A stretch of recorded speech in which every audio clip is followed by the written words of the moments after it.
মহারাষ্ট্রের একটি রাষ্ট্রায়ত্ত ব্যাংকের অভিযোগের ভিত্তিতে আর্থিক প্রতারণার অভিযোগে বর্ধমান পৌরসভার অ্যাকাউন্টেন্টকে গ্রেফতার করে 3 দিনের ট্রানজিট রিমান্ডে নিয়ে গেল ওয়ার্ধা জেলার হিঙ্গনঘাট থানার পুলিশ। তবে পৌরসভার এবং অভিযুক্তের আইনজীবীর তরফ থেকে দাবি করা হচ্ছে যে ঘটনার সাথে যাকে যুক্ত থাকার অভিযোগে গ্রেফতার করা হয়েছে সেই বর্ধমান পৌরসভার অ্যাকাউন্টেন্ট সমীর কুমার মুখার্জি এমন কাজের সঙ্গে যুক্ত থাকতে পারেন না। তার ফোন নম্বরটি ক্লোন করে কোনো প্রতারক চক্র এমন প্রতারণার ঘটনা ঘটিয়েছে, যে বিষয়ে ইতিমধ্যেই উক্ত রাষ্ট্রায়ত্ত ব্যাংক অর্থাৎ পিএনবি লিখিতভাবেই তাদের অনুসন্ধানের পর পৌরসভাকে জানিয়েওছে। এমনকি যে চেক জালিয়াতির মাধ্যমে আর্থিক প্রতারণা হয়েছে সেই উক্ত চেক বর্ধমান পৌরসভার চেক বুকেই মজুত রয়েছে। যখন চেক ক্লিয়ার হয়েছে তখনও সেই চেক বুকেই ছিল বর্ধমান পৌরসভায়। তার মানে দাঁড়াচ্ছে চেক ক্লোন করে প্রতারণা হয়েছে। বর্ধমান পৌরসভার পৌরপতির দাবি এই সম্পূর্ণ প্রতারণা ব্যাংকের গাফিলতিতে হয়েছে। ব্যাংকের কেউ এর সাথে যুক্ত থাকতে পারে এমনটাও আশঙ্কা করা হচ্ছে। পৌরসভার চেক রয়েছে, অথচ সেই নাম্বারের চেকে জাল চেক মহারাষ্ট্র থেকে এসেছিল এখানকার লোকাল ব্রাঞ্চে পিএনবিতে। তারা বোধহয় ওটা নিঃসন্দেহে পাস করে দিয়েছিল, যাতে সিগনেচারি আলাদা। থানায় এখানে কেস করে দিলাম আমি যে আমরা সই করিনি, আমাদের চেক আমাদের ব্যাংক পৌরসভায় রয়েছে, ওই নাম্বারের চেক দেখিয়ে টাকা উঠলো জালিয়াতি। তারপরেই ব্যাংক ভয় পেয়ে হোক বা মীমাংসার স্বার্থে হোক, ওরা আমাদের যে টাকা দুবারে উঠে গিয়েছিল, আমরা তো টের পেয়েছি থার্ড চেকের সময়। কত টাকা ছিল সেটা? 1,43,00,000 মতো, দুটো চেকে। এবং এই টাকাটা ওরা আমাদের সবই ফেরত দিয়ে দিয়েছে দুবারে। ওই অ্যাকাউন্টে সিগনেটারি চেয়ারম্যান নয়, ইও এবং এফও। চেয়ারম্যানের সই কী করে? আমি ধরে নিলাম সইটা তো জাল বটেই, কিন্তু সেই সইটা অ্যাকসেপ্ট হলো কী করে? He is not at all A signatory of that account. এটা সম্পূর্ণ জালিয়াতি। যা কিছু ঘটেছে ব্যাংকের অভ্যন্তরে হয়েছে এবং তাদের সঙ্গে কোনো ফেক পার্টির সঙ্গে হয়েছে। উই ডু নট নো ইট, আমরা জানি না। যেহেতু যে নাম্বারের চেক এই কাজটা হয়েছে, সেই চেক তো আমার মিউনিসিপ্যালিটিতে রয়েছে, আমাদের কাছে পড়ে আছে। আমরা জেনেছি প্রায় 1-1.5 মাস পরে। তার কারণ আবার একটা থার্ড চেক এলো, প্রথমটা বেরিয়ে গেল, দ্বিতীয়টা বেরিয়ে গেল, পৌরসভা জানতই না। এটা তো এফও এবং ইও সেক্রেটারি ছিল, কিন্তু তাদের নামেও তো যথাযথ সই হয়নি, সবটাই তো জাল। এবং সেটা ব্যাংকই পৌরসভার টাকাটা তুলে নিয়েছিল। সেই চেকটা এখান থেকে পাস করিয়ে নিয়ে গেছে। পাস করাতে গেলে যে পদ্ধতি, যেটা ভেরিফিকেশান দরকার, যথাযথ সেটা না হওয়ার জন্য ওরকমভাবেই গেছে, ওভাবেই পেমেন্ট হয়েছে। পরে আবার ওরাই আটকেছে, আমাদের টাকা ফেরত দিতে বাধ্য হয়েছে।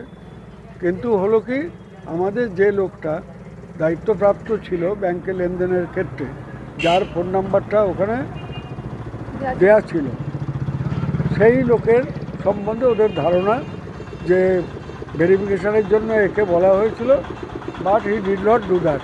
তিনি ঠিকমতো সেটা করেননি। আর ইনি বলছেন আমার ফোন তখন চালুই ছিল, আমি কোনো ফোন ফ্রম লোকাল ব্রাঞ্চ আমি পাইনি, কাজেই কোনো নাম্বার আমার কাছে ভেরিফিকেশানে আসেনি। অথচ ওরা বলছে ভেরিফিকেশান করা হয়েছে। এখন মহারাষ্ট্র পুলিশ এসছে, আমাদের অ্যাকাউন্টেন্টকে অ্যারেস্ট করেছে, এবং কি কারণ, কি তথ্য প্রমাণ তদন্ত ওরা সব করবে টরবে, দেখা যাক কী হয়। মানে as far as I know যে মানুষটি ভালো, এবং তিনি এই জাল জুয়াচুরি জালিয়াতির মধ্যে থাকতে পারেন বলে আমার ধারণা নেই। এখন পৃথিবীতে অনেক কিছুই, অনেক অভিনব সব দেখছি আর কি, বলা যায় না কিছুই। তবে আমার সাদা চোখে এতদিন তাকে যা দেখেছি, খারাপ মনে হয়নি। এদিকে বর্ধমান পুরসভার অ্যাকাউন্ট থেকে দুটি চেকে 1,43,00,000 টাকা প্রতারণার ঘটনায় পুরসভার অ্যাকাউন্টেন্ট সমীর রঞ্জন মুখার্জিকে মহারাষ্ট্র পুলিশের ইকোনমিক অফেন্স উইংস গ্রেফতার করে সোমবার রাত্রে তার বর্ধমানের বাড়ি থেকেই।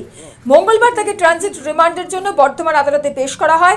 আদালত 3 দিনের ট্রানজিট রিমান্ড মঞ্জুর করে আগামী 10 তারিখের মধ্যে সংশ্লিষ্ট আদালতে পেশের নির্দেশ দেন। ঘটনার সূত্রপাত গত বছর 7 সেপ্টেম্বর। বর্ধমান পুরসভা কর্তৃপক্ষ জানতে পারে তাদের রাষ্ট্রায়ত্ত ব্যাংকের চেক ব্যবহার করে দুটি চেকে 1,43,76,000 টাকা তুলে নেওয়া হয়েছে। মহারাষ্ট্রের নাগপুরে একটি রাষ্ট্রায়ত্ত ব্যাংকের শাখা থেকে টাকা তুলে নেওয়া হয়েছে বলে জানা যায়। এই ঘটনায় বর্ধমান থানায় অভিযোগ দায়ের করে পৌরসভা। একই সঙ্গে রাষ্ট্রায়ত্ত ব্যাংকের তরফে মহারাষ্ট্রের ওয়ার্ধা জেলার হিঙ্গালঘাট থানায় পুলিশের কাছে অভিযোগ দায়ের করা হয়। মহারাষ্ট্র পুলিশ এই ঘটনার তদন্তে নেমে ইতিমধ্যেই নাগপুর থেকে ভূষণ পাণ্ডে, বিনোদ মাতে ও তুষার হার্নেকে গ্রেফতার করেছে। তাদের বয়ানের ভিত্তিতে এবং ঘটনার আগে ফোনে তিনজনের সঙ্গে যোগাযোগের তথ্য পেয়ে এবার সমীর রঞ্জনকে গ্রেফতার করা হলো। এর আগে সমীর রঞ্জন মুখার্জি মহারাষ্ট্রের একটি আদালতে জামিনের আবেদন করেও জামিন পাননি। দুটো চেক ইস্যু করা হয়েছিল বর্ধমান মিউনিসিপ্যালিটি থেকে, যিনি একটা মহারাষ্ট্রে একটা দোকানে, যেটা সোনার দোকান ছিল, সেই দোকানে প্রথম চেকটা হচ্ছে 47,21,000 এবং সেকেন্ড চেক হচ্ছে 97,52,000। এই দুটো চেক যাওয়ার প্রথম চেকটা ক্লিয়ার হয়ে যায়। নেক্সট যখন চেকটা আবার পাঠানো হয় 97,52,000, সেই চেকটা আটকে যায়। মহারাষ্ট্র পাঞ্জাব ন্যাশনাল ব্যাংকে খবর পাঠানো হয় ওয়েস্ট বেঙ্গলে। হওয়ার পরে তখন এখানে যখন আটকে যায় চেকটা, এখানে খবর পাঠানো হয় মিউনিসিপ্যালিটিকে। ওরা ডিনাই করে যে এটা আমাদের চেক নয়, এবং তারপরে যখন চেক না দেওয়ার জন্য থানা থেকে, যখন মহারাষ্ট্র থানা থেকে, যখন ওয়ার্ধা থানা থেকে যখন এফআইআর হয়, ওখান থেকে এখানে নোটিশ পাঠানো হয়। সমীর রঞ্জন এফআইআর করে পিএনবি, মহারাষ্ট্র পিএনবি এফআইআর করে। নেক্সট থানা থেকে যখন নোটিশ পাঠানো হয় সমীর রঞ্জন মুখার্জিকে, উনি ওখানে অ্যাপিয়ার করেন এবং ওখানে গিয়ে সেশন কোর্টে গিয়ে উনি অ্যান্টিসিপেটরি বেল ফাইল করেন। উনি রিজেক্ট হয় ওখান থেকে, এবং ওই কোর্টের অবজারভেশন ছিল যে ওনাকে ডাইরেক্ট ইন্টারোগেশন করতে হবে, যাতে কেসটার সম্বন্ধে জানার দরকার হচ্ছে কীভাবে চিট হচ্ছে টাকা, বা কিভাবে আরও বেশি মানে কেউ চেকের মারফতে ফোর্সটা কিভাবে হলো, তার জন্য জানার জন্য ওনাকে পাঠানো হয়েছিল। উনি যেহেতু রিজেক্ট হওয়ার জন্য ডাইরেক্ট থানা থেকে পুলিশ এসে কালকে ওনাকে অ্যারেস্ট করা হয়েছে এবং 3 দিনের ট্রানজিট রিমান্ড নেওয়া হয়েছে ওখানে মহারাষ্ট্রে নিয়ে যাওয়ার জন্য। বর্ধমান পুরসভা তো দাবি করছিল যে ওই চেকে যার যা সই থাকার দরকার, যেমন এফও এবং হচ্ছে ইও, তাদের সিগনেচার ছিল না, এবং চেকের পাতাগুলো কিন্তু অরিজিনাল যে পাতা সেটা পুরসভার চেকবুকই থেকে গেছে। দেখুন, আমি যে চেকটা দেখেছি সেই চেকে ওখানে বর্ধমান মিউনিসিপ্যালিটির এক্সিকিউটিভের সই আছে, ওখানে একটা সই আমি দেখেছি, শর্ট সই ছিল। সেই দুটো চেকই আমি দেখেছি, যেটা আমাদের কেস সিডিতে ছিল। সেই অনুযায়ী আমি ভেরিফাই তো করতে পারিনি কোন চেক এই চেকের সঙ্গে, কেন ওরা যে চেকের কথা বলছে সেই চেক আমার কাছে আসেনি। আমার কাছে অ্যাকিউজ যে চেক পাঠিয়েছে মহারাষ্ট্র থানা থেকে, যেটা আছে সেই চেকটা আমি দেখতে চাই। একটাই সই আছে সেখানে, যেরকম সই থাকে চেকেতে সেরকম একজনকার সই আছে। অথরাইজড দুজন, একটা এফও মানে ফিনান্স অফিসার আর একটা যে ইও এক্সিকিউটিভ অফিসার, এই দুজনকার সিগনেচার ছাড়া কোনো টাকা উঠবে না নাকি এই অ্যাকাউন্ট থেকে? আমি যেটা পেয়েছি ওইটা একটা সই পেয়েছি। বাবুকে তাহলে গ্রেফতার করলো কেন? সমীর বাবু ওনাদের একটাই অভিযোগ যে এই যে ফোর্সটা হয়েছে, চিটিং হয়েছে, উনি এর মধ্যে ইনভলভ আছে। পুরসভা সূত্রে জানা গেছে 2024 সালে পুরসভার রাষ্ট্রায়ত্ত ব্যাংকের অ্যাকাউন্ট থেকে চেকের মাধ্যমে 2 দফায় 48,21,000 ও 95,55,000 টাকা তোলা হয়। শেষের চেকটি জমা পড়ার পর ব্যাংক কর্তৃপক্ষ পুরসভাকে জানালে বিষয়টি পুরসভার নজরে আসে। এরপরই বর্ধমান পুরসভা বর্ধমান থানায় ও রাষ্ট্রায়ত্ত ব্যাংকের তরফে মহারাষ্ট্রের হিঙ্গালঘাট থানায় অভিযোগ দায়ের করা হয়। যদিও পুরসভার দাবি এই নম্বরের চেকের আসল পাতা দুটি তাদের অফিসের চেক বুকেই আছে। পুরসভা আরও জানতে পারে চেকে পুরসভার চেয়ারম্যানের সই রয়েছে, তবে পুরসভার দাবি অ্যাকাউন্ট হোল্ডার ফিনান্স অফিসার এবং পুরসভার নির্বাহী আধিকারিক। চেয়ারম্যান অ্যাকাউন্টের হোল্ডার না হওয়া সত্ত্বেও কিভাবে তার সইয়ে টাকা উঠে গেল সেই নিয়েও প্রশ্ন তুলেছে পুরসভা।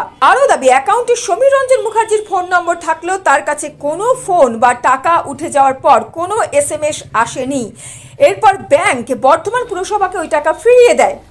পাশাপাশি পুর কর্তৃপক্ষের দাবি চেক ক্লোন করে টাকা তুলে নেওয়া হয়েছে। যদিও ফোনে যোগাযোগের বিষয় উড়িয়ে সমীর রঞ্জন মুখার্জির আইনজীবী পার্থ হাটির দাবি তার মক্কেলের ফোন ক্লোন করে তার অজান্তেই অন্য কেউ ওই নম্বর ব্যবহার করে কথা বলেছে। এর সঙ্গে সমীর বাবুর কোনো যোগ নেই। অভিযোগ যেটা জিস্ট অ্যাকচুয়ালি বর্ধমান মিউনিসিপ্যালিটির ওই মহারাষ্ট্রে একটা চেক ক্যাশ হয়েছিল। পরবর্তীকালে আর একটা কেস যখন ওই চেক যখন ওখানে প্রডিউস হয় ব্যাংকে, তখন ওরা পৌরসভায় খোঁজ খবর নেয়, তখন পৌরসভা বলে যে এরকম কোনো চেক আমরা পাঠাইনি। এবার ওখানে একটি মামলা হয়, আর বর্ধমান পৌরসভা বর্ধমানে একটি মামলা করে, ওটাও এখনও ইনভেস্টিগেশন চলছে। এখন যেটা অভিযোগ আমাদের যে মক্কেল সমীরবাবু, এনার নাম্বারটা নাকি ওখানে ব্যাংকের লিঙ্ক ছিল। ওনারা ওই চেকটা ক্যাশ হওয়ার সময় এই ফোনে ফোন করে এবং ইনি কনসেন্ট দেন চেকটা ক্লিয়ার করার জন্য।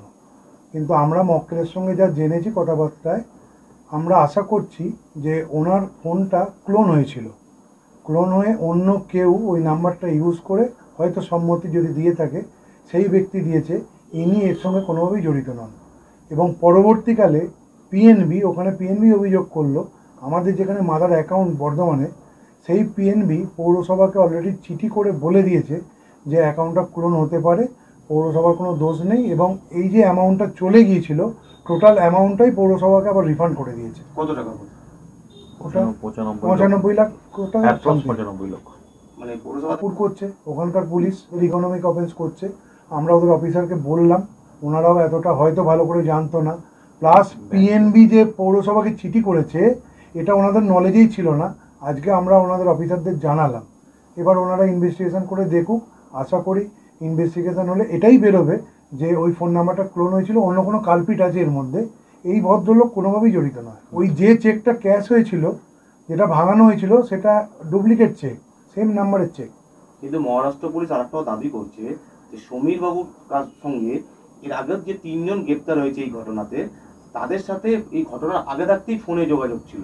এইটাই তো আমাদের বক্তব্য। যদি কোনো ফোন ক্লোন হয়ে থাকে, আমরা যতটা খবর পেয়েছি, আমরা তো সিডি দেখতে পারি না, কথাবার্তায় যতটুকু পেয়েছি যে এই সিমটা 3টে স্টেট থেকে অ্যাক্টিভ হয়েছিল, ওনারা বলছিলেন উড়িষ্যা, ঝাড়খণ্ড, বেঙ্গল।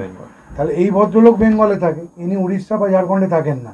যদি ক্লোন করে ওখান থেকে কেউ এই নাম্বারটা অন করে থাকে, সেই নাম্বারে কারোর সঙ্গে কথা হয়ে থাকতে পারে, হয়তো নাম্বারটা ইউজ করেছে, এই ভদ্রলোক করেনি, অন্য কেউ এই নাম্বারটাকে ক্লোন করে ইউজ করে দিয়েছে। একটা সিম্পল জিনিস, পৌরসভা বা পৌরসভার স্টাফ যদি জড়িয়ে থাকতো, সেই অ্যাকাউন্টে এই অ্যামাউন্ট কোনোভাবেই রিভার্স হয়ে আসতো না, ব্যাংক ফেরত দিত না। পুলিশ সূত্রে জানা গেছে মহারাষ্ট্রের কনক জুয়েলার্সের নামে চেক ইস্যু হয়েছিল। এই চেকটি পশ্চিমবাংলার পূর্ব বর্ধমান জেলার শহর বর্ধমানের ওই রাষ্ট্রায়ত্ত ব্যাংকের শাখায় থাকা বর্ধমান পৌরসভার অ্যাকাউন্টের চেক। যে চেকের রাশি কনক জুয়েলার্সের অ্যাকাউন্টে স্থানান্তরিত করা হয়েছে এবং এই চেক গয়না কেনার বদলে দেওয়া হয়েছিল বলে পুলিশ সূত্রে জানা যাচ্ছে। এখন সবটাই রয়েছে তদন্তের পর্যায়ে। Bureau report, mobile news 910।